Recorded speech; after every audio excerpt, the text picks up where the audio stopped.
saat ibu hamil harus dijaga nutrisinya dengan sebaik mungkin, istirahat cukup, jangan lupa vitamin tambah darahnya.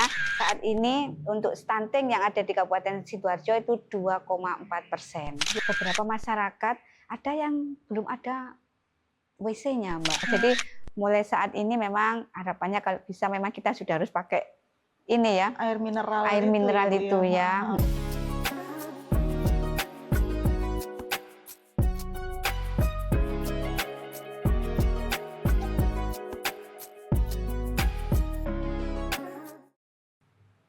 Ibu, gimana kabarnya, Bu? Alhamdulillah, baik dan sehat. Mbak gimana? Alhamdulillah. Sebagai seorang dokter, kemudian istri bupati, kemudian sekarang menjadi wakil rakyat, luar biasa sekali kesibukannya. Ibu, gimana sih, Bu? Apa yang akhirnya menggerakkan Ibu ini untuk menjadi wakil rakyat, melayani masyarakat? Kalau dari dokter aja kan kita sudah pasti melayani masyarakat, katanya Ibu ya. Sebelum Ibu akhirnya menjadi wakil rakyat, sudah menjadi dokter. Apa yang membuat Ibu akhirnya terdorong untuk, oke, saya harus melayani masyarakat? Iya, waktu itu kan di tahun 2009 ya Mbak ya. Saya pertama kali masuk PTT di Puskesmas. Ketepatan waktu itu di PTT-nya Puskesmas Gedangan. Perjalanan waktu itu kalau tidak salah kurang lebih saya 6 tahun di Puskesmas Gedangan. Selanjutnya saya pindah di Puskesmas Sedati. Jadi saya kurang lebih 9 tahun sudah PTT di Puskesmas yang ada di Kabupaten Sidoarjo. Pada saat PTT itu Mbak memang pengalamannya luar biasa ya. Pengalaman saya bisa bertemu dengan pasien mulai dengan tingkat mohon izin dengan orang yang ekonomi yang mulai menengah ke bawah sampai menengah ke atas. Karena puskesmas sekarang itu kan pelayanannya tidak hanya untuk masyarakat menengah ke bawah, tapi sekarang menengah ke atas pun juga sangat mempercayakan, sehingga banyak sekali dengan perbedaan karakter masing-masing masyarakat ya Mbak ya. Jadi di situ kita itu bisa menilai.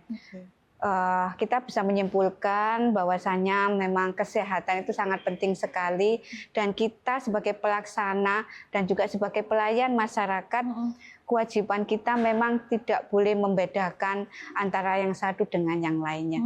Jadi semua pelayanan itu harus dilaksanakan dengan sebaik-baiknya, dan kita pun harus bisa ramah dalam pelayanan itu. Kalau pada saat saya sebagai dokter di puskesmas, mungkin saya hanya melaksanakan memeriksa pasien gitu ya Mbak ya. Jadi tidak belum bisa, dalam arti kita itu di situ akhirnya melihat sudut pandang bahwasanya oh ternyata kesehatan yang dibutuhkan masyarakat itu sangatlah banyak yang harus dibantukan terkait dengan pemeriksaan baik itu laborat ya atau pemeriksaan penunjang yang lainnya.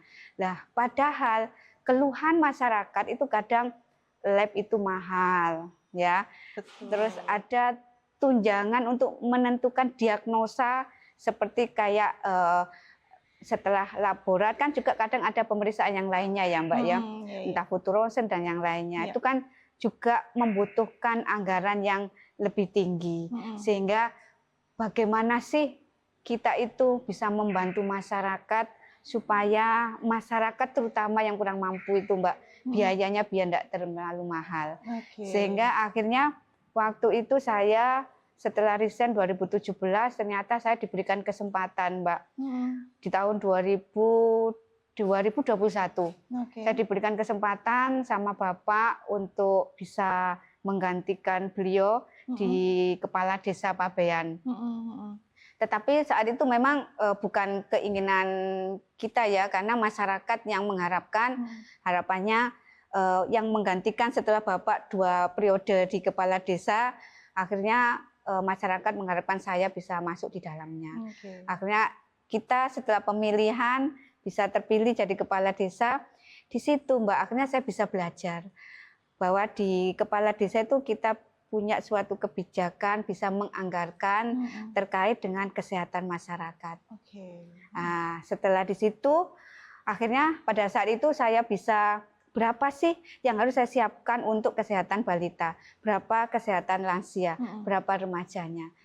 Nah, akhirnya berjalan Mbak 3 tahun, 3 tahun setengah kalau tidak salah. Saya jadi kepala desa di Desa Pabean ini. Setelah itu karena memang kebutuhan untuk perempuan, nah, itu kan memang sangatlah minim ya untuk di DPR itu, sehingga saya waktu itu ada kesempatan dari partai PKB bahwasanya kaum perempuan bisa untuk berlomba-lomba mengikuti kontestan pemilihan DPR provinsi, sehingga saya berupaya untuk mencoba ikut di dalamnya, Mbak. Seperti itu. Baik, wah luar biasa sekali berarti pengalamannya Ibu. Alhamdulillah. Ibu, kalau boleh tahu, memang dari kecil sudah bercita-cita menjadi seorang dokter atau bagaimana? Kalau anak kecil tuh kan biasanya ditanya, cita-citamu jadi apa? Jadi dokter gitu. Iya ya, tapi waktu itu saya kok enggak kayaknya Mbak ya. Terus akhirnya kenapa kok memilih, oke saya jadi dokter aja? Waktu itu saya disupport oleh bapak saya ya.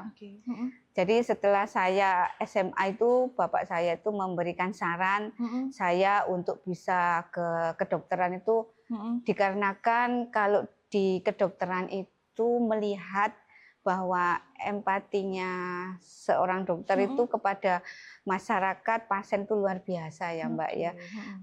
Harapannya intinya kita itu bisa menolong masyarakat, itu aja sih Mbak. Berarti memang sudah ada dukungan ya Bu ya dari orang tua untuk mengabdi ke masyarakat begitu ya. Selain orang tua juga, wah suami juga sangat mendukung sekali Mbak. Iya, luar biasa ya. Kalau kita bicara tentang dokter sendiri kan memang nggak bisa pandang bulu ya Bu ya. Mau rakyat menengah ke bawah atau menengah ke atas, kalau memang kondisinya darurat ya harus segera ditolong Mbak. Iya, seperti itu. Selama perjalanan menjadi seorang dokter, apa Bu suka dukanya? Suka dukanya ya Mbak ya. Sukanya itu kita itu satu, kita itu bisa menolong seseorang yang memang membutuhkan ya. Dalam arti kalau pasien itu bukan hanya biasanya yang hadir ke puskesmas itu bukan hanya periksa, tetapi kadang terutama ini pasien lansia, mereka itu sering datang dengan berkeluh kesah cerita, hanya ingin cerita, seperti itu. Jadi cuma ingin curhat ya Bu ya? Saya dulu itu sering Mbak, waktu di puskesmas itu sering sekali ditempatkan di poli lansia. Nah, jadi akhirnya saya di situ tempat curhatan para nenek kakek-kakek ya. Tapi senang Mbak, mereka itu sangat apa ya, walaupun usianya itu lebih senior dari kita, mereka sangat sekali juga menghormati kita gitu ya. Maka kita sebagai seorang yang muda ini juga hukumnya wajib untuk menghormati para orang tua. Iya, wah, luar biasa. Emang kalau kita ngobrol sama lansia sebenarnya mereka hanya ingin didengar begitu. Iya, seperti itu Mbak. Mungkin anak-anaknya sudah kerja. Sibuk ya. Iya, yang benar Mbak ya, memang sibuk dengan pekerjaannya masing-masing, keluarganya masing-masing gitu. Baik. Nah, setelah akhirnya 14 sampai 15 tahun lah menjadi dokter, kemudian sempat menjadi kepala desa dan akhirnya sekarang menjadi anggota DPRD begitu. Bagaimana Ibu memandang kesehatan di Sidoarjo terutama? Kita bicara tentang Sidoarjo dulu, Bu. Kalau di Sidoarjo ya Mbak ya, kalau di Sidoarjo ini alhamdulillah terkait dengan kesehatan ini pemerintah sangat mensupport sekali. Karena di sini bahwasanya untuk masyarakat yang di Sidoarjo, sekarang kan sistem UHC sudah dilaksanakan. Tetapi masih dalam proses ini Mbak ya, tingkatan-tingkatan itu nanti harapan dari pemerintah kabupaten bahwasanya setiap masyarakat jika periksa itu memang tidak harus wajibnya membawa apa itu kayak BPJS-nya, cukup dengan KTP aja, insya Allah nanti next ke depan sudah bisa ya. Meskipun di klinik swasta Bu? Iya, jadi sekarang di Sidoarjo klinik swasta pun semuanya sudah kerjasama dengan BPJS. Kelas 1, kelas 2, kelas 3, iya. Sudah ada Mbak, mudah sekali sekarang. Dan itu apakah sudah ada sosialisasi terhadap masyarakat terutama di Sidoarjo Ibu? Sudah Mbak, sudah semua sudah dilakukan sosialisasi dan semua puskesmas sudah melakukan akreditasi semuanya. Hampir seluruh puskesmas se-kabupaten itu akreditasinya sudah mencapai A ya Mbak ya. Memang harus ada standar Iya, akreditasinya begitu kayaknya ya. terkait pelayanan ya Mbak ya. Oke. Berarti memang untuk saat ini, ke depannya masyarakat Sidoarjo ini akan lebih mudah untuk Nah, mendapatkan pelayanan kesehatan begitu. Nggak harus bawa mm. BPJS, tapi cukup membawa KTP dan di mana aja. Ya, Oke, wah luar biasa sekali Sidoarjo. meringankan ya Mbak ya, meringankan sekali, Bu. untuk Daripada masyarakat. kalau misalkan kalau dulu kan BPJS ngapunten ya, kalau di Iya. daerah saya kan harus ke puskesmas dulu, Mm. kemudian baru dirujuk Oh iya, begitu kan. Kalau klinik terdekat belum kerjasama berarti nggak bisa pakai BPJS. Oke. Untuk melihat apakah klinik ini bekerja sama dengan BPJS atau belum, bagaimana Bu caranya? Sekarang kan sudah di medsos kan sudah ini Mbak, sudah bisa kita lihat di situ bahwasanya klinik mana yang memang belum kerjasama dengan BPJS. Itu sudah terdaftar Mbak, itu sudah disosialisasikan jauh-jauh hari sampun itu. Jadi semoga masyarakat juga paham ya Bu, mana aja yang bisa menggunakan BPJS, mana yang tidak begitu ya Bu ya. Baik, Ibu selain menjadi seorang dokter, kemudian pernah menjadi kepala desa dan sekarang menjadi anggota dewan, Ibu juga ketua TPPKK Sidoarjo. Nah, gimana nih Ibu dalam mendukung misi Ibu dalam isu kesehatan, khususnya untuk penanganan stunting di Sidoarjo Ibu? Kalau stunting ini kan bicara stunting nggak cuma anak yang sudah lahir ya Bu ya, tapi mulai dari ibu yang hamil ya. begitu. Sebagai sesama perempuan, bagaimana ini Bu? Iya, memang kasus stunting ini luar biasa ya. Tapi kita juga patut bersyukur bahwasanya memang kita itu di wilayah di daerah kita ya itu terutama kabupaten, desa, kabupaten, kecamatan, desa itu memang sudah dari dulu ya Mbak ya, dari semenjak kita itu sudah tersusun dengan baik untuk semua program.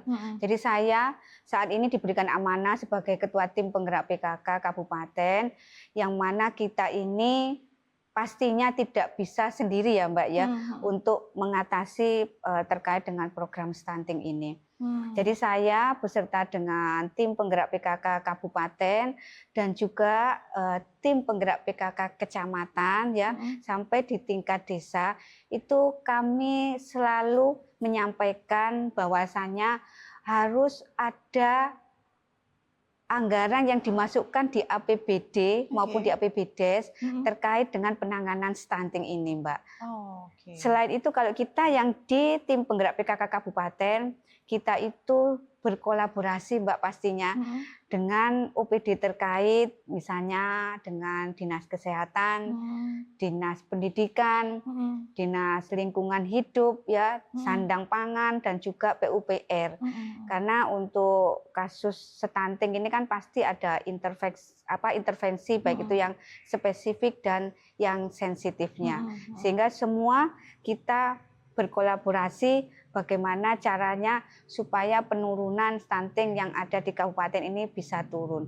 Dan alhamdulillah saat ini untuk stunting yang ada di Kabupaten Sidoarjo itu 2,4%. 2,4%. Iya. Turun dari sebelumnya berapa? Turun dari sebelumnya 8,3%, Mbak. Luar biasa pencapaian. Jadi alhamdulillah. Berapa lama ini Bu? Ini kita sudah mulai di tahun 2021 pada saat waktu itu mohon izin Bapak masih menjadi wakil bupati itu sama bupati yang sebelumnya Nyuwun Sewu Gus Mudor, mereka berdua ini sudah berusaha dengan semaksimal mungkin bekerja sama bagaimana dengan lintas sektor ini bisa berjuang untuk bisa menurunkan angka stunting. Sehingga tahapannya 2021, 2022 sudah mengalami penurunan, 2023 sampai sekarang alhamdulillah. Selama 4 tahun penurunannya hampir 6% ya Bu ya. Iya, alhamdulillah. Nah, kalau kita bicara anggaran tadi sempat Ibu menyebutkan bahwa harus ada anggaran. Apakah selama ini belum ada atau sudah ada tapi anggarannya masih kurang? Kalau untuk saat ini sebenarnya Mbak dari sebelumnya memang saya melihat memang hampir semua baik itu pemerintah kabupaten sampai kecamatan desa semua sebenarnya sudah menganggarkan Mbak. Ya, cuma memang Nyuwun Sewu ya Mbak ya, memang ada beberapa desa yang tidak sama Mbak untuk penganggarannya. Oh, Karena kan oke. PAD-nya desa tidak sama Iya antar desa iya, yang betul. lainnya. Mhm mhm. Kabupaten kota pun juga tidak sama ya Mbak ya. Mhm mhm. Jadi memang ada beberapa yang agak ada sedikit nggak sama untuk jumlahnya, seperti Berarti itu. memang sudah ada anggarannya, cuma Mm-mm. mungkin, nilainya tidak Nilainya yang sama. tidak sama. Oke, Mm-mm. dari anggaran yang sudah ada menurut kacamata Ibu sendiri apakah sudah cukup atau, harus ditambah begitu, Bu? Kalau Melihat dengan kondisi stunting saat melihat ini ya, Bu, kondisi ya? saat ini ya Mhm, Mbak ya. mhm, Kalau untuk melihat kondisi saat ini memang harusnya ada penambahan Mbak, mhm. biar bisa lebih maksimal maksudnya. Oke Heeh, oke. ya. Memang harus ada penambahan gitu ya, Bu, ya, untuk Iya, mengatasi stunting iya. sendiri. Baik, dari kacamata seorang dokter nih, Ibu sekaligus Mm-mm. legislator, bagaimana Ibu melihat kondisi stunting di Jawa Timur saat ini? Kalau tadi kita bicara di Oh ya. Sidoarjo, sekarang kita bicara di Jawa Timur secara keseluruhan, bagaimana Ibu? Untuk stunting yang ada di Jawa Timur, kita sangat juga mensyukuri ya Mbak ya, Mhm, mensyukuri karena untuk di Jawa Timur ini, untuk terkait dengan stunting mhm, ini, baik itu Ibu Gubernur, mhm, OPD, dan mhm, yang lainnya itu responnya itu sangat positif sekali. oke, Sehingga angka stunting, di Jawa Timur yang sebelumnya itu nyuwun sewu kurang lebih 17,7% Mbak, mhm, di kalau tidak salah di tahun 2022 ya. mhm mhm, Tetapi saat ini sudah bisa mencapai 14,7%. Jadi oke, memang sudah tren yang positif sudah dilakukan oleh Ibu Gubernur dan mhm mhm, juga, para OPD yang terkait, mhm, kolaborasinya juga sampun luar biasa. mhm mhm. Karena memang bekerja sama dengan lintas sektor ya, Mbak, Iya ya. iya iya. Seperti itu sih Tapi kalau kerjanya. kita bicara stunting sendiri ya Bu ya, baik Mhm, di Sidoarjo maupun di Jawa Timur, mungkin ada, pemirsa yang belum tahu begitu, apa sih sebenarnya yang mhm, menyebabkan stunting dan bagaimana caranya kita mengetahui, "Oh anak ini stunting." Bahkan mungkin ibu hamil mhm, sudah bisa mendeteksi nggak sih Bu kalau masih hamil? Kalau sudah lahir kan mungkin masih bisa terlihat kasat mata ya Bu ya, tapi mhm kalau mhm mhm. pada saat hamil apakah sudah terdeteksi kalau calon bayinya ini stunting atau bagaimana Ibu? Jadi gini, Mbak, untuk stunting itu kan memang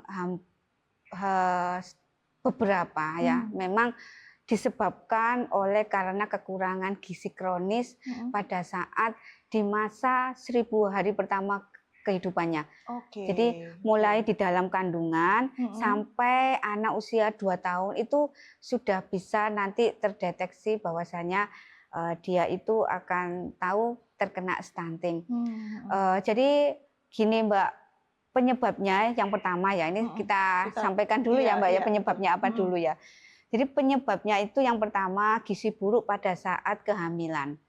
Jadi Mmm. pada saat kehamilan sampai 2 tahun ke depan anak itu ya, Mhm jadi mhm. 1000 hari pertama kehidupan, itu biasanya penyebabnya karena kurang nutrisi pada saat ibu hamil. Mmm, Jadi mhm. mungkin, pada saat kehamilan, ibu hamil itu nutrisinya nyuwun sewu, kurang dicukupi ya. Mmm. Dan juga mungkin jika dikarenakan karena setelah melahirkan, anak itu tidak diberikan MPASI atau Oh, ASI eksklusifnya yang pertama 0 sampai 6 bulan tidak diberikan, Mbak. oke. Itu berpengaruh sekali Oke, ya. heeh. Selanjutnya MPASI itu diberikan 6 bulan sampai usia 2 2 tahun. tahun ya. Mhm.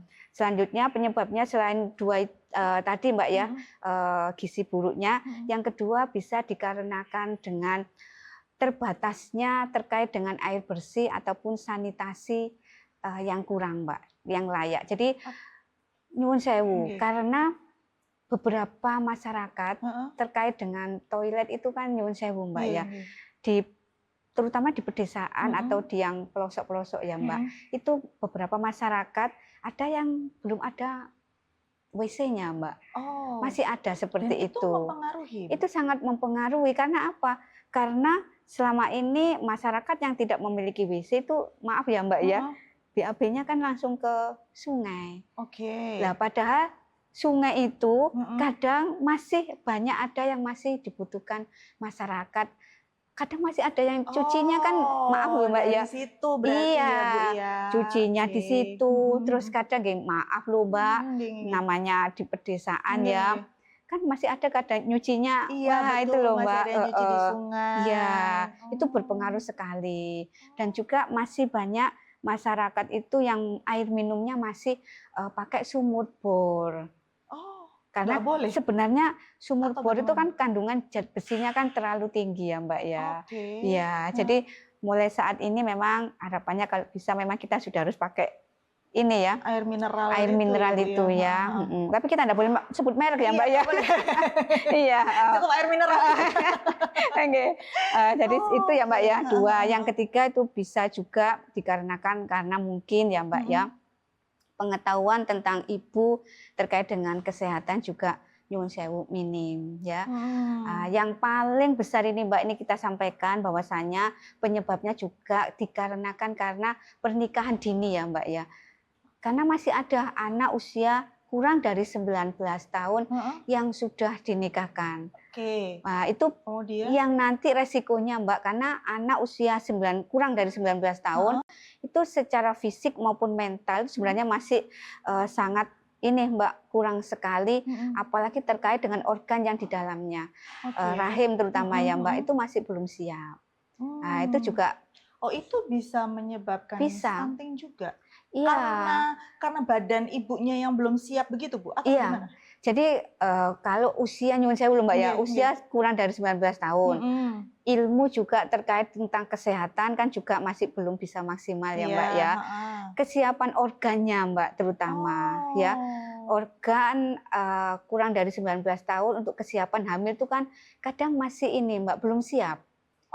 Kan orang hamil itu biasanya maaf loh Mbak ya, trimester pertama bawaannya nanti entah mual, muntah ya, kalau enggak siap. Kan kadang anak usia 19 tahun kurang masih suka, ya maksudnya dia masih bermain ataupun dalam arti bermain tanda kutip dengan seusianya maksudnya Mbak, masih untuk pendidikan selanjutnya kan gitu. Nah, jadi mereka belum siap karena ilmunya juga saya yakin masih belum siap. Belum gitu. siap karena memang secara organ bagian dalam dan juga secara mental juga belum siap begitu ya Bu? Iya. Jadi nanti kalau misalkan trimester pertama biasanya mual, terus nggak mau makan. Nanti terkandung, misalnya Mbak, si anak ini juga nggak paham. Nanti kalau hamil konsumsi apa yang baik untuk saya.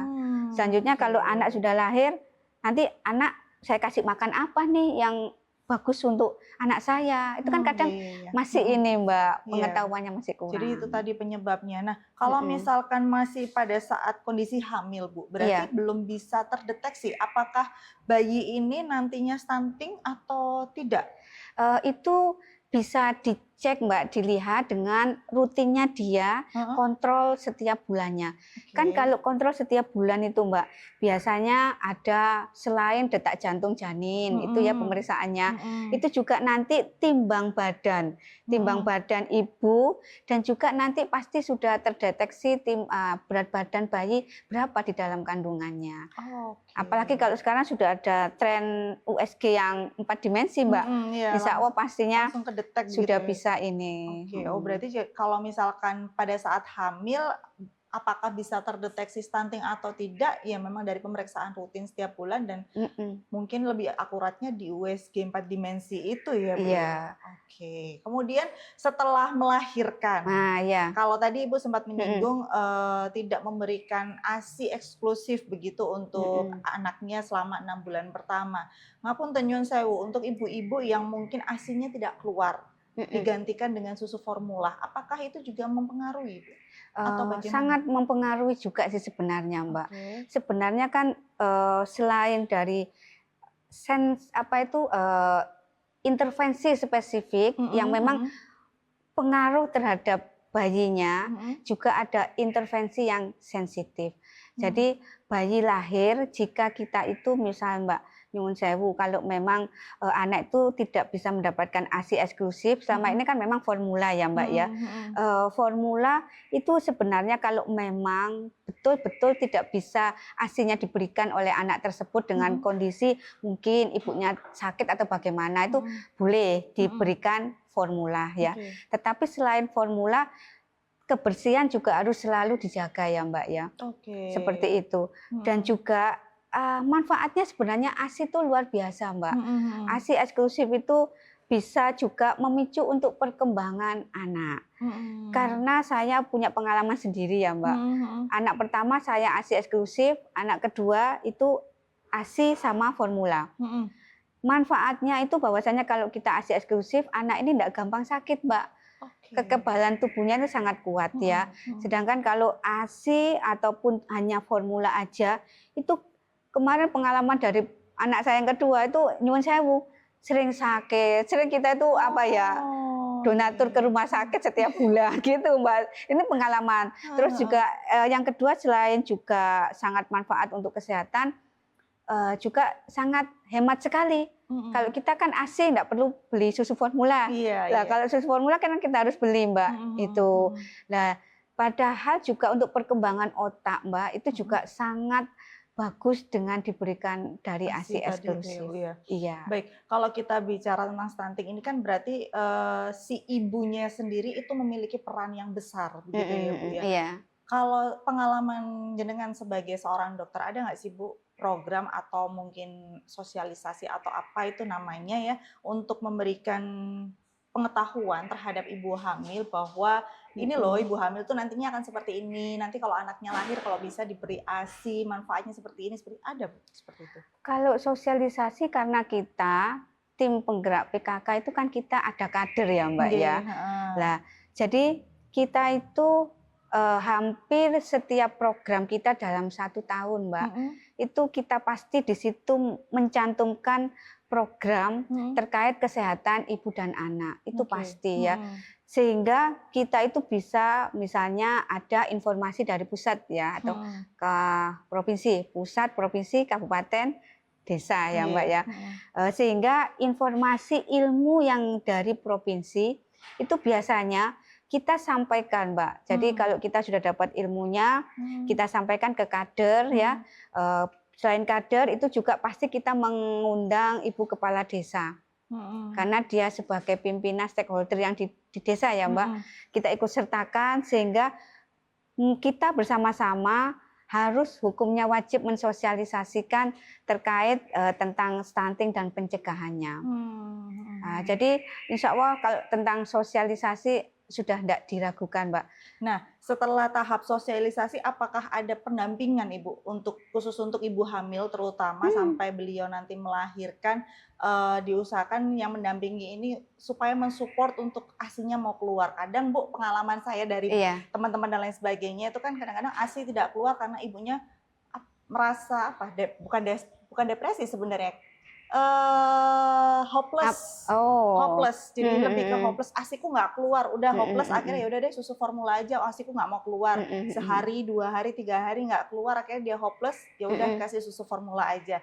Nah hal-hal seperti ini kalau misalkan tidak ada pendampingan dari yang berpengalaman, entah itu kader, entah itu bidan atau dokter, itu kan tidak bisa mendukung mental ibu hamil ini tadi begitu Bu. Setelah adanya sosialisasi, apakah ada pendampingan juga? Kalau untuk kita di Sidoarjo kemarin kita ada SOTH ya Mbak ya, Sekolah Orang Tua Hebat. Jadi di situ ibu-ibu yang pada saat hamil dan juga ibu-ibu yang mempunyai bayi atau balita itu diundang Mbak. Jadi nanti per desa itu ada beberapa yang diundang, yang mana di situ dia nanti akan diberikan ilmu ya tentang pengasuhan anak. Nah, pengasuhan anak mulai cara pemberian makan, cara pemberian ASI eksklusif, MPASI, dan juga setiap desa untuk di wilayah Kabupaten Sidoarjo ini sudah ada bidan desanya.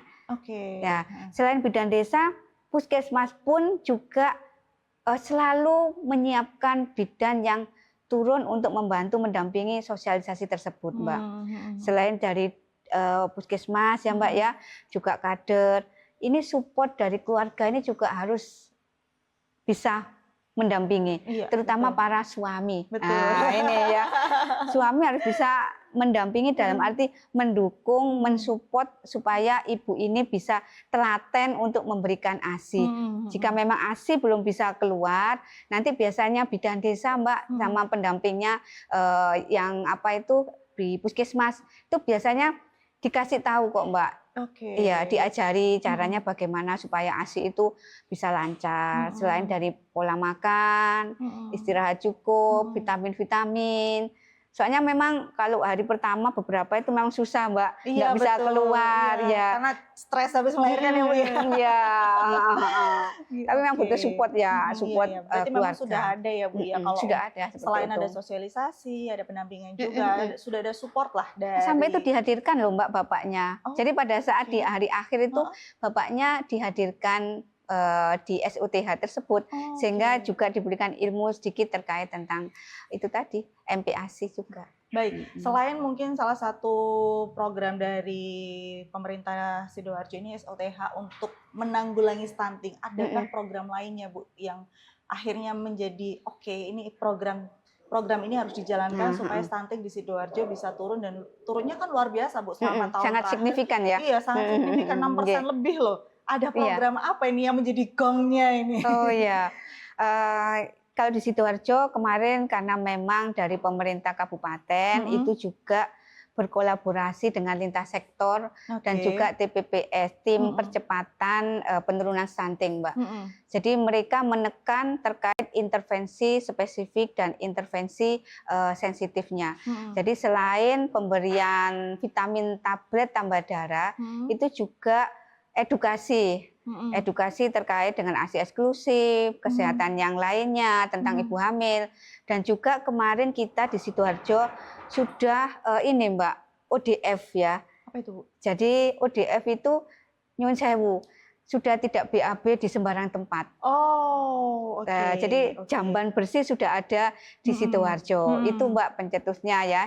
Yang kedua itu karena kita kemarin juga ada kerjasama dengan UNICEF dan UNUSA, yang mana Sidoarjo dipakai untuk pilot project untuk pemeriksaan deteksi dini lila keluarga.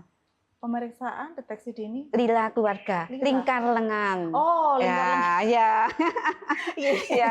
Jadi lingkar lengan itu pemeriksaan lingkar lengan. Di situ nanti ada pita warna-warni Mbak untuk mengukur lingkar lengannya.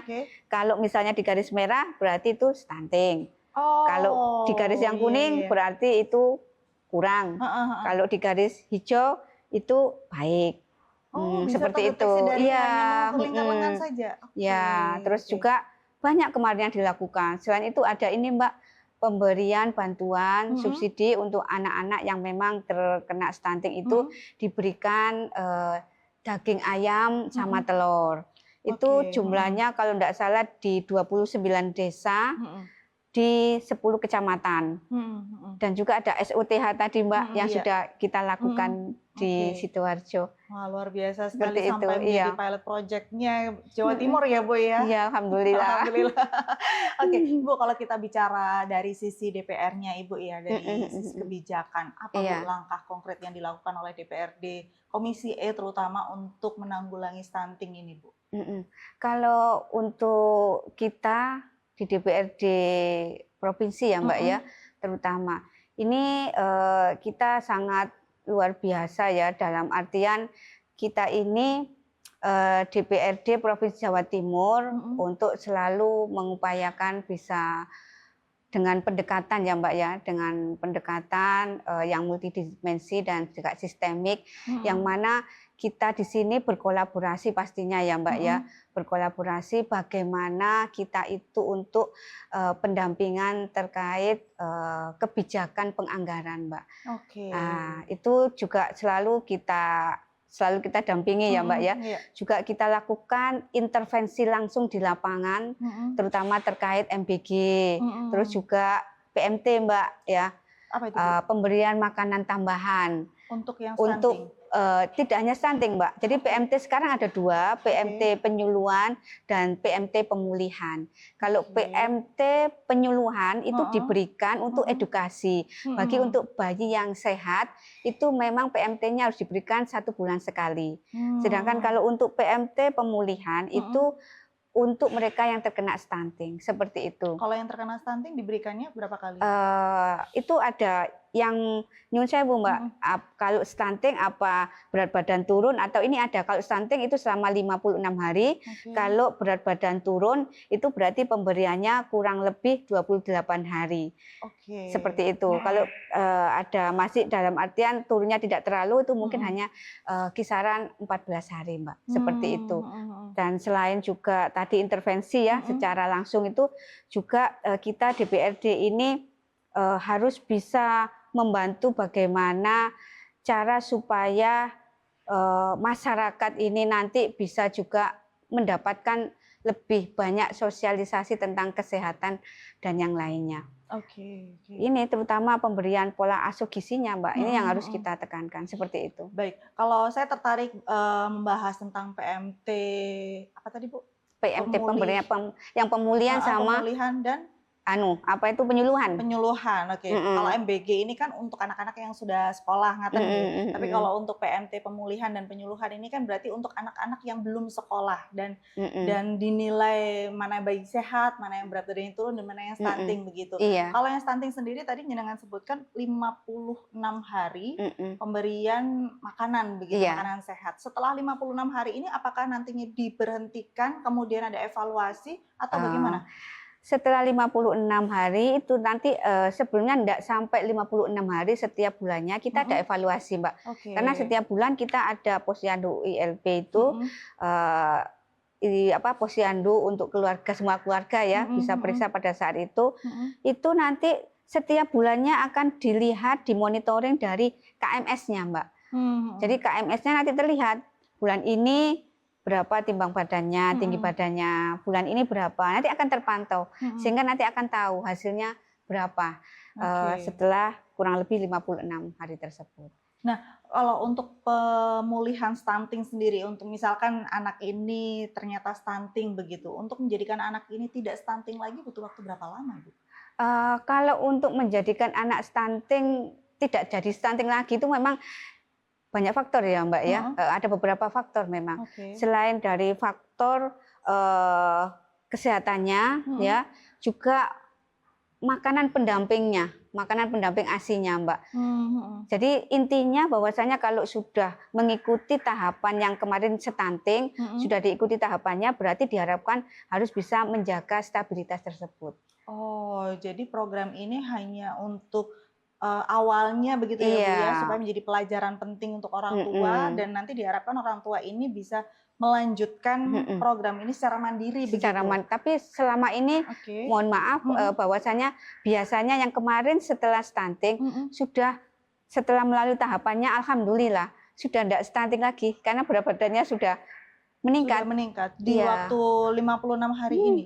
Oh, berarti cukup cepat juga ya Bu ya, 2 bulan, sekitar 2 bulan. Karena kan sudah edukasi terkait pola makannya itu kan Mbak ya, juga dijaga kesehatan vitaminnya, gitu sih.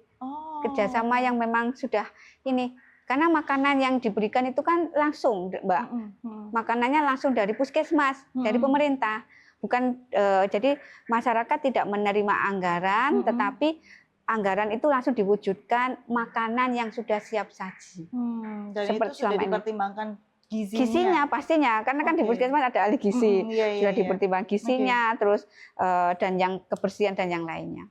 Baik Ibu, sejauh ini bagaimana kerjasama antara DPRD, pemerintah daerah dan juga tenaga kesehatan di lapangan dalam penanganan masalah stunting ini? Kalau untuk di Sidoarjo nih Mbak ya terutama ya, nggak apa-apa ya berarti kan? Ya.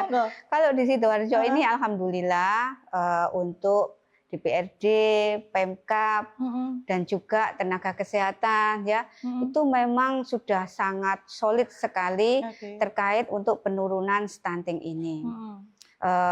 Harapannya sih memang untuk stunting yang di Sidoarjo dengan kolaborasi ini semakin bisa menjadikan zero stunting di Sidoarjo.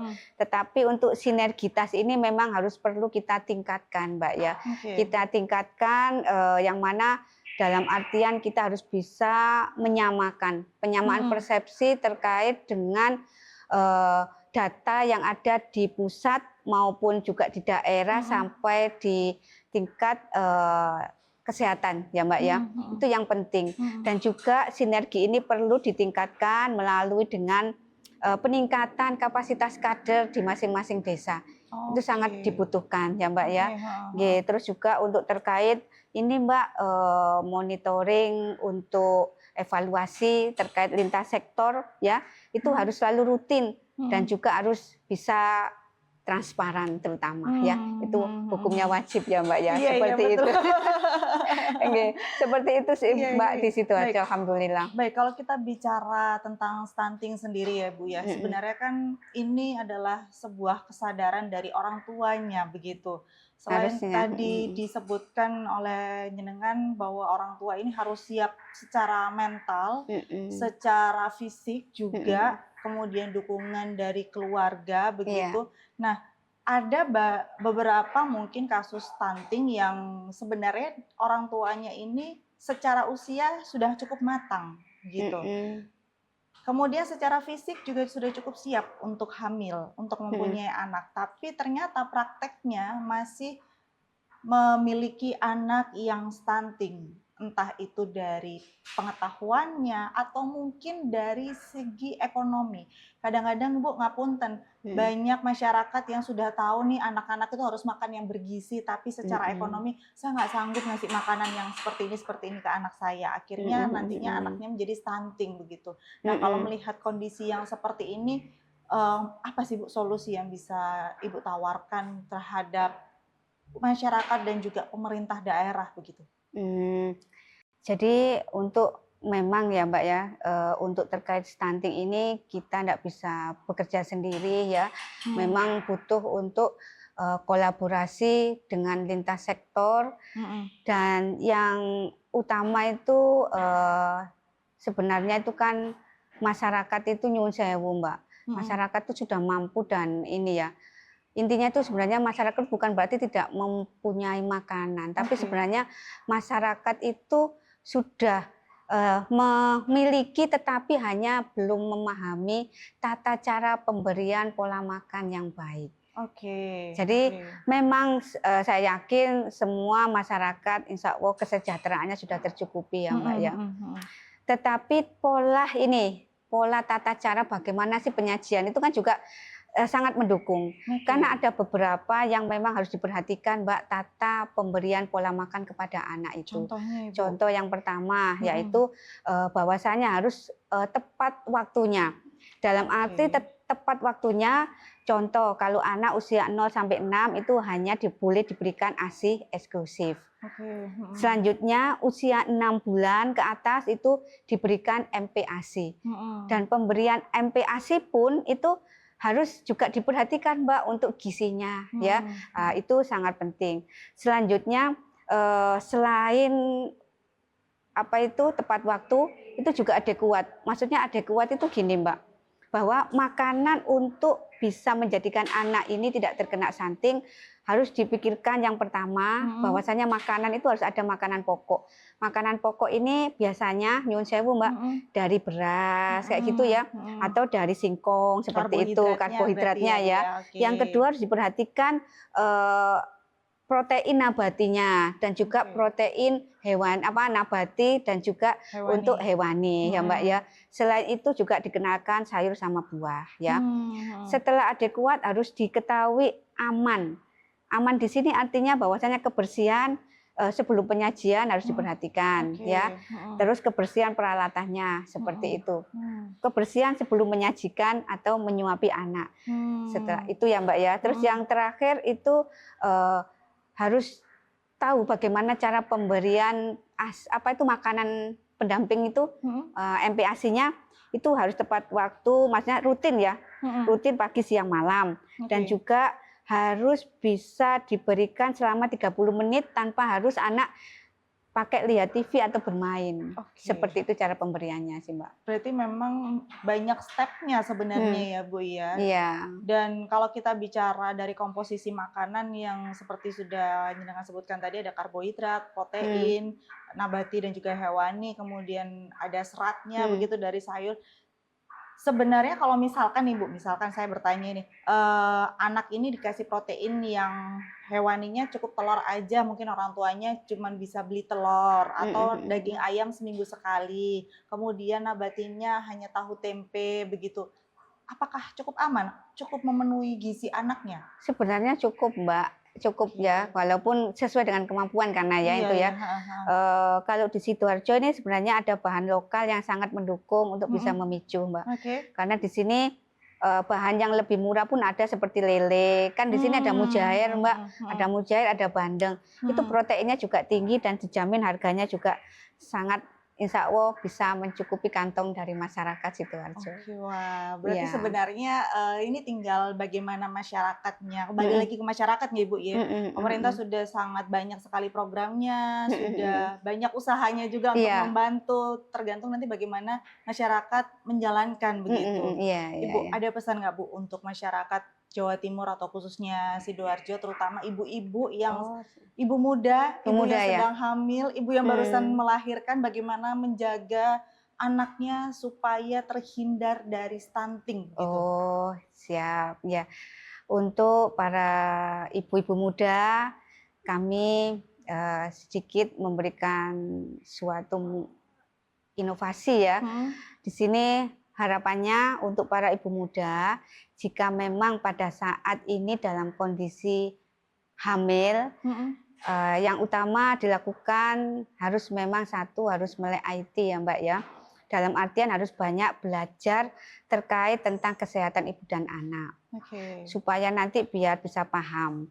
Yang kedua, harapannya pada saat ibu hamil harus dijaga nutrisinya dengan sebaik mungkin, istirahat cukup, jangan lupa vitamin tambah darahnya harus diminum ya Mbak ya. Kalau masa kehamilan bisa mempengaruhi. Jadi selama kehamilan minim vitamin tambah darah itu harus diminum selama 90 hari.